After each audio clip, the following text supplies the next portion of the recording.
débat entre lui et moi. Mais vous savez, c'est pas la querelle nette. C'est pas la querelle nette. Vous n'avez aucun poids politique pour la simple raison que vous n'avez aucun élu.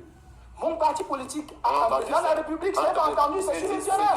Un parti politique, un président de la République, 153, 152 députés, 85 sénateurs, 9 régions sur 10 et plus de 316. Chaque fois que... Ça me fatigue. Pourquoi chaque fois... Ça me fatigue, monsieur. Avançons. Pourquoi chaque fois... Mais les Camerounais sont fatigués. Ceux qui nous regardent sont fatigués. Ils sont fatigués d'entendre ça. Les Camerounais sont fatigués d'entendre ça, monsieur. Ils sont fatigués. Ils sont fatigués, monsieur. Mettons en place, monsieur, mettons en place un vrai Vous ne pouvez pas penser un État clandestin dans votre tête. Et vous là...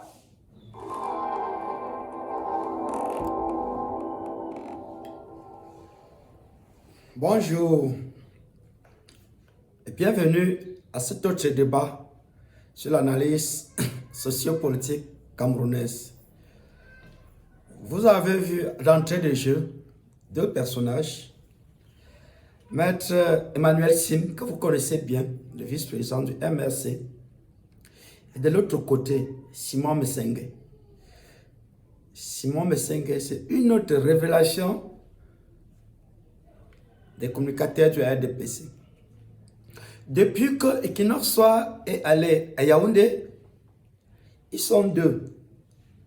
Il y a Valère Bessala et il y a lui. Bon, il est certes vrai que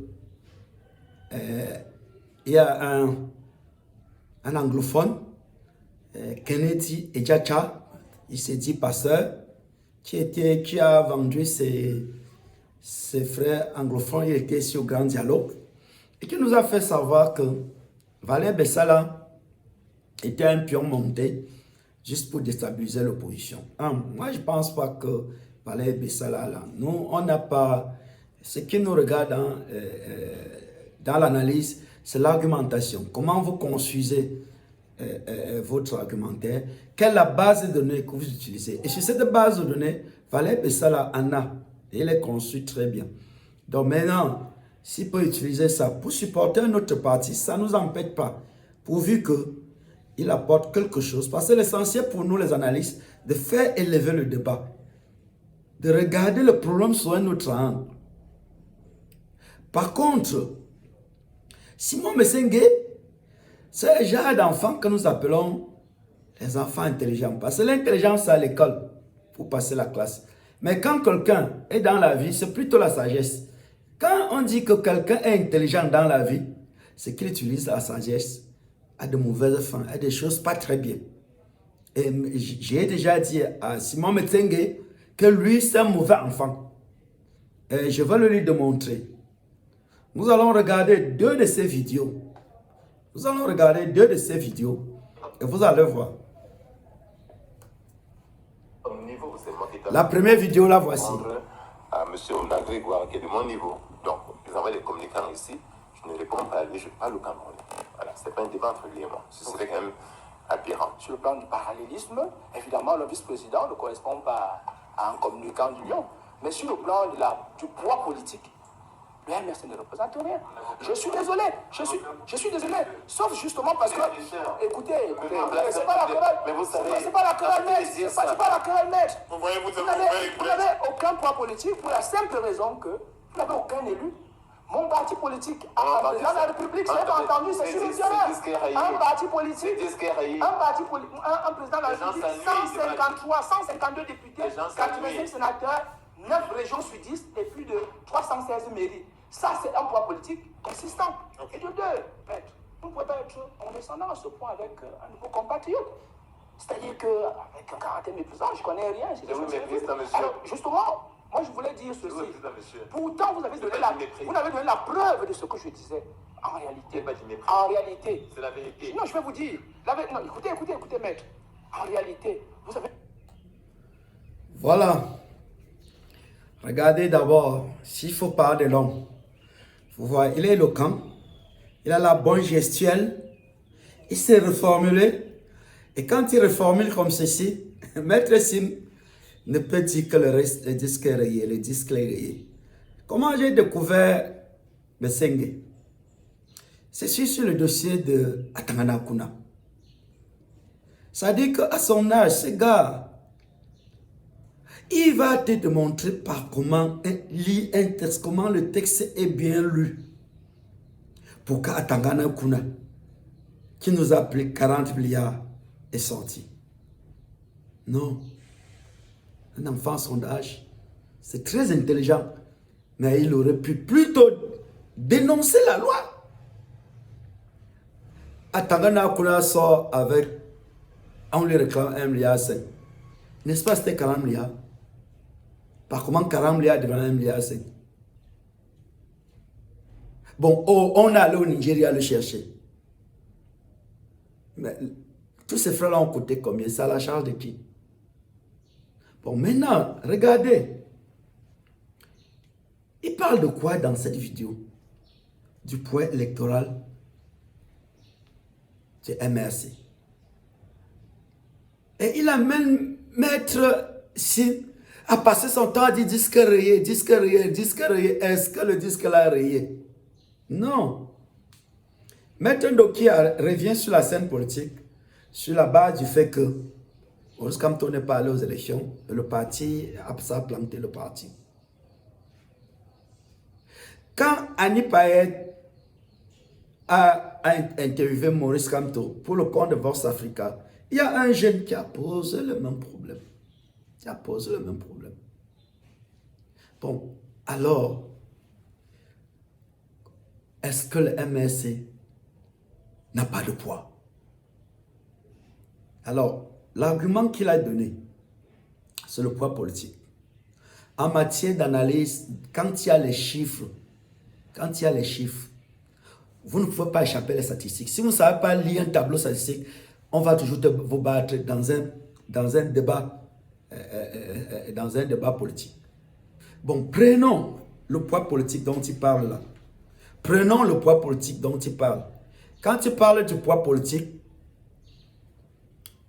nous sommes aujourd'hui près de 25 millions. Sur les 25 millions, près de 7 000 inscrits sur les listes électorales. C'est déjà un problème. Et tous ces partis réunis là, ce qu'on appelle la majorité présidentielle, qui sont l'opposition parlementaire avec le RDPC, leur voix exprimée, c'est moins de 3 millions. Dès que vous faites le rapport 25 millions moins 3 moins 5, vous voyez ce qui est à l'opposition, hein, ce qui n'est pas favorable pour eux. Bon, maintenant, si vous voulez compter des récits, il suppose que vous proposez que, bon, oui, si ce phénomène est normal, on fait un abattement de 30%. C'est-à-dire, vous multipliez près de 20 millions par 70%. Il y a 14 millions de Camerounais qui ne se reconnaissent pas dans son poids politique dont il dit là. Ça, c'est une analyse quantitative. Parce que dans l'analyse quantitative, il y a aussi l'analyse qualitative. Parce que les statistiques, c'est deux choses. Bon, regardons encore ce tableau. On vous parle du pouvoir de Biya. Regardez ce tableau. Ça, c'est le résultat de Biya 2018. Prenez le barème. Gauss dit que dans une élection présidentielle comme celui-là, multipartiste, aucune zone, c'est l'élection normale. Personne ne peut atteindre plus de 68%. Ça, c'est un barème de Gauss. Ceux qui font le max, ça, c'est là, ça coche là. Le maximum là, on le met à 68%. Et il dit, il continue. Même quand vous êtes seul, vous ne faut pas dépasser 77%. C'est les écarts. Hein? D'abord, le taux d'ascension, le jour qu'on vient, la maman vient avec son fils, on lui dit, Paul Biya, il se trompe de bulletin, il met. Il peut même, en s'amusant, dire que je ne veux pas voter Paul Biya pour voir ce que vous allez me faire. Ça peut aussi que une femme et son mari, il est ministre, et ils sont une autre femme, et parce qu'ils sont une autre femme, la femme là peut décider de ne pas lui donner sa voix. On chiffre ça à 23%.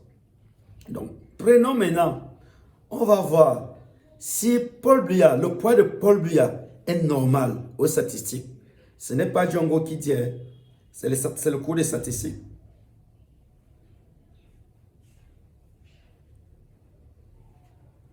Alors, voilà les tableaux. Vous regardez. Première zone. Résultat russe.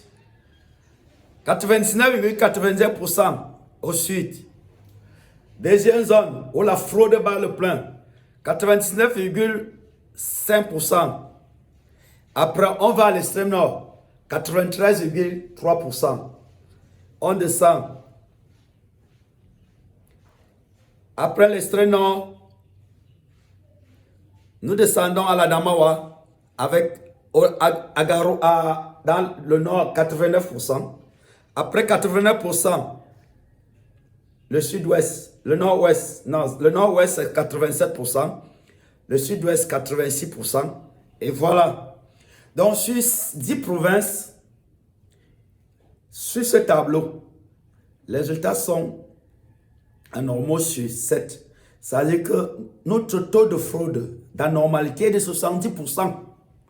On admet 30%. Ça veut dire qu'une fraude peut aller jusqu'à 30%, on accepte. Quand c'est 70%, cela veut dire qu'il y a quelque chose d'anormal. Et quelque chose d'anormal, c'est effectivement la fraude. Quand nous disons souvent ça, les gens vont dire, mais n'est-ce pas, Chirac a eu 93%? Nous on dit oui. Les statistiques ne disent pas qu'on ne peut pas atteindre. Les statistiques disent quand vous atteignez, s'il y a quelque chose d'anormal, il faut aller le chercher. Et quand vous voyez bien, à ce second tour, il y a eu effondrement du Parti socialiste avec Jospin, Lionel Jospin. Et Jean-Marie Le Pen, l'extrême droite, allait au second tour. La société française s'est entendue pour bloquer l'extrême droite. Ce n'est pas Chirac qu'on votait. C'est l'élection de Chirac plus la ceinture de Jean-Marie Le Pen qui fait ça. Bon, au Cameroun, c'est quoi? C'est la fraude électorale. C'est la fraude électorale, simple. Bon, maintenant, quand vous regardez l'analyse qualitative, en réalité, c'est ce que les gens veulent voir. Même ce qu'on a dit, il y a beaucoup de... Il y a des très mécontents MRC. Ces mécontents-là, c'est les gens qui ne sont pas dans la ligne. Il n'y a que deux segments politiques au Cameroun. Les entrepreneurs politiques et la politique engagée. Et Maurice Kamto est placé sur cette politique engagée. On peut dire qu'il était au gouvernement, il a créé le code de tout ceci, mais sachez que tu peux jouer au Barça et se retrouver à Madrid. L'essentiel, c'est qu'on te juge sur ce but. Et depuis janvier 2018, depuis janvier 2019, pas ça marche. Mais il est devenu le pichiché de cette ligne-là. Sur cette ligne, on va vous dire que Nietzsche il a une fraction RDPC, un MRC dans le RDF. Oh man, Maurice Kamto a trouvé Nietzsche sur ce segment-là. Nietzsche n'avait pas de capacité pour insuffler ça. Voilà pourquoi il aime Maurice Kamto. Et que les gens nous trompent. Vous voyez, le RDF, c'est la ligne du RDF. Hein? Parce que quand on chasse les Nietzsche au RDF, là, l'autre va rester... Joshua va rester avec une coquille vide. Bon, vous prenez Equinox Soir. Depuis 2018, Equinox Soir, c'est lui qui donne le tempo de la politique au Cameroun. Tous les débats sont centrés sur Equinox Soir. Le RDPC a d'abord fui. À l'époque, Messanganya me dit, non, vous ne pouvez pas. Messanganya dit, c'est lui qui est suivi comme ça. Vous ne pouvez pas le fuir, il faut aller débattre. Ils sont revenus. Ils sont revenus. Le RDPC, ils ont même... Regardez, quand vous prenez Canal 2, mais Equinox prenait comme ça la ligne éditoriale de Canal 2. Monsieur Tchatchoué préférant aller être maire dans le RDPC, dans le Conquis. Bon, maintenant, ça est tellement dur que ils ont fait le débrief. Le débrief n'a pas marché jusqu'au jour où ils décident d'envoyer 2 jours à Lili Pijou au Lago. Très bien. Mais qu'est-ce que Lili Pijou fait? Elle est sur la ligne de Kinox. Elle est sur la ligne de Kinox. Quand vous prenez Boubangomna, ligne de Kinos.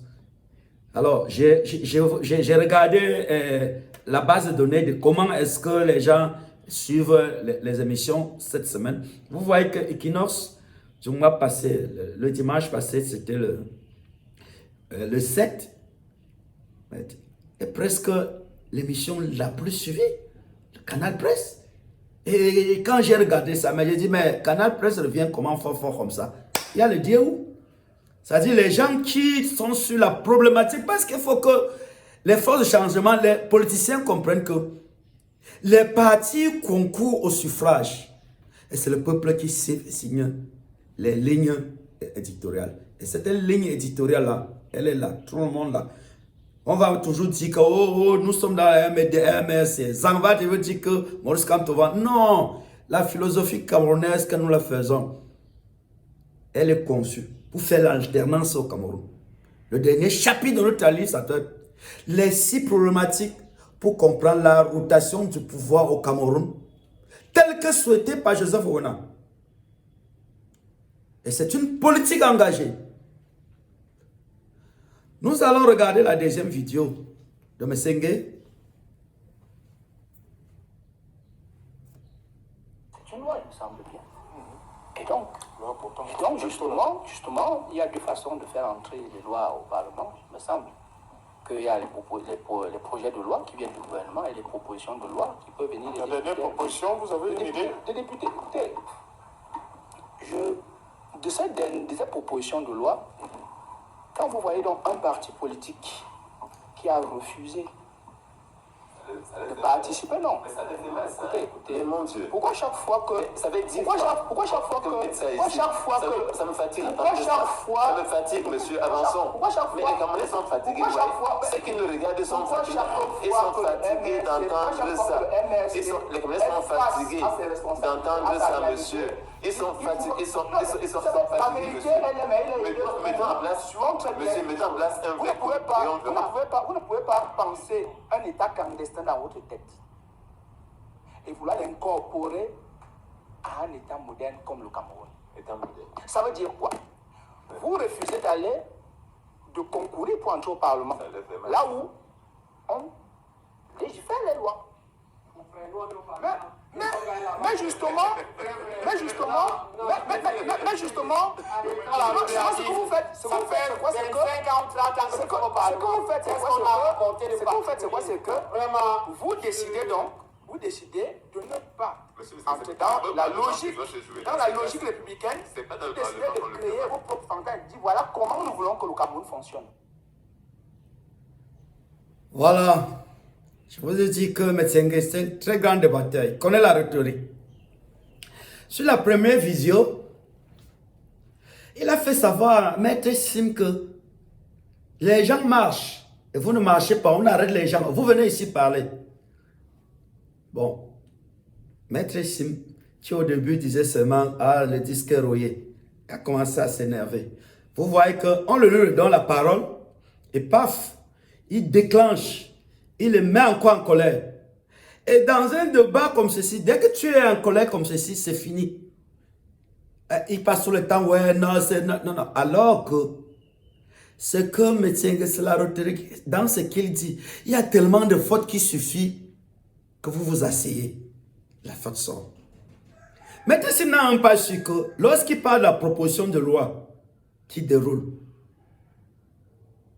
Serge Alain Autour lui a posé la proposition de loi. Et comme Maître Sim était un peu fâché, il n'a pas vu que c'est sur ça qu'il a fallu rebondir.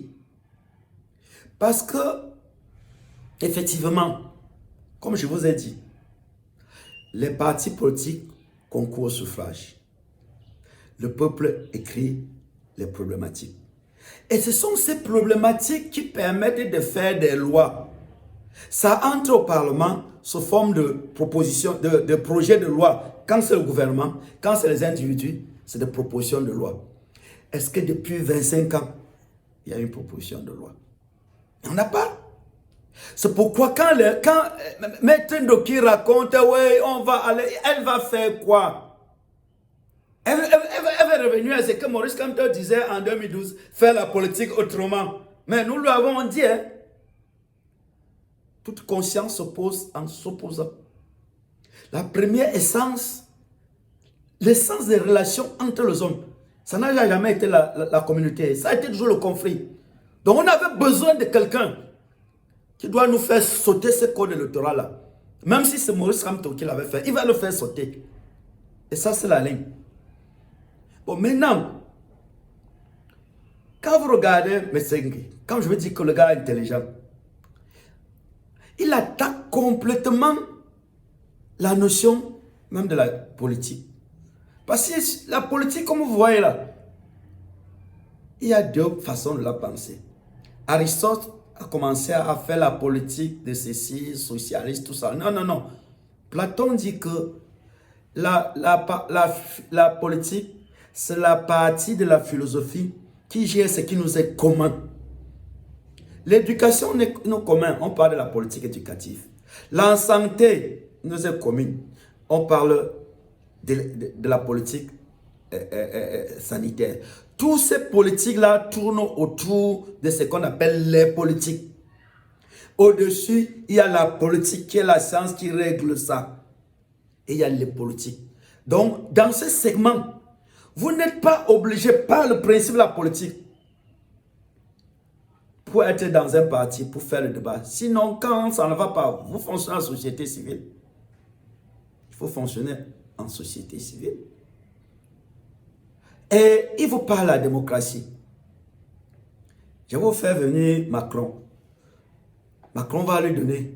Il dit qu'un pays moderne comme le nôtre, qu'on ne peut pas, dans un pays moderne comme l'autre, quelqu'un ne peut pas aller concevoir un programme politique qui va venir insérer dans le programme. Donc, il veut dire que nous n'allons pas toucher ni les côtes, ni les 70% qu'on voit toujours venir de l'extrême nord là. Suivant Macron. C'est devenu la même chose que les régimes autoritaires ou que des gens où il n'y a jamais d'élection. C'est pas vrai non plus. Et donc, au fond, quel est l'objectif d'un système démocratique? C'est d'essayer d'avoir des mécanismes de représentation légitime, et de se dire les gens qui décident le font au nom du peuple. Ça n'est jamais parfait, parce que c'est le débat, est-ce que c'est est-ce que ça doit être représentatif ou direct? Est-ce que c'est un système majoritaire ou proportionnel? Après, c'est des tas de débats, mais avoir des représentants qui vont décider et légiférer au nom du peuple, et d'avoir de manière régulière des élections, et ensuite de trouver des mécanismes pour aller plus loin. Je dirais que les deux premiers volets, quand même, ça marche plutôt pas mal dans les démocraties occidentales. Et je le dis avec d'autant plus d'humilité que si ça ne marchait pas, je ne serais pas là devant vous. Et je le dis parce que, en sincérité et respect, je suis impossible au Cameroun. C'est vrai. Donc je ne peux pas non plus dire que quelqu'un aurait voulu faire ce que j'ai fait en France au Cameroun, c'était pas possible. Bon. Donc, non mais... Donc il faut qu'on se... Donc c'est quand même mieux. Bon. Donc la question c'est comment... Donc nous on a un défi commun qu'on n'a pas réussi à résoudre et que votre serviteur n'a... Je me bats depuis 5 ans. Hein, c'est... Voilà. Il est imposé au Cameroun. Alors l'émission de Kinov soit après quelques jours que Macron a dit ses discours. Et le gars vous montre comment un pays démocratique, on ne peut pas aller concevoir des lois ailleurs et venir l'enforcer. Quand Macron dit depuis 5 ans, il se bat. Parce qu'il faut comprendre que Macron ici et Macron est président de la République. Là, il est ici chez Yannick Noah, il parle comme ça en tant que Macron. Et ce qui sort de son cœur. Il vous explique, il comprend, parce que Macron n'est pas colon. Il n'est pas néocolonialiste, il n'est pas colonialiste. Mais c'est que la situation veut quand il est président, on le force à venir ici. Alors on est là, les gens rient de vous. Quand on arrive dans un pays, le fils du président entre dans le protocole officiel et tout le protocole, et quelqu'un nous montre comment la démocratie est très bien. Nous voulons dire à tout le monde, on peut faire du Cameroun très grand. Mais quel que soit là où vous vous trouvez, au RDF, au PCAN, au RDPC, il faut penser grand. Il faut penser grand. Vous n'êtes pas obligé. Tout le plan politique, c'est l'analytique. Vous devez défendre votre parti, vous devez défendre le parti. Mais sachez que dans le plan analytique, là, quand nous en sommes en classe de seconde, vous êtes obligé d'élargir votre sujet à la conclusion. C'est-à-dire, pour vous, ce qui n'est pas bien dans les DPC, il faut dire. Il faut le dire. Ce n'est pas faire la rhétorique pour bloquer le pays. Je ne pense pas que Metzengue là pourra la chance d'avoir les 40 milliards que les gens prennent. Et c'est pourquoi qu'il est mauvais enfant. Parce que dans sa tête, lorsqu'il s'engage beaucoup là, je pense qu'il pense que à un certain moment, il va aussi entrer dans le jeu. Merci de nous avoir suivis. Abonnez-vous sur la page. Si vous ne l'avez pas fait, appuyez sur la cloche pour être notifié des nouvelles publications pour que nous n'ayons pas le temps de partager les autres vidéos alors qu'on pouvait utiliser ce temps pour faire autre chose. Ciao!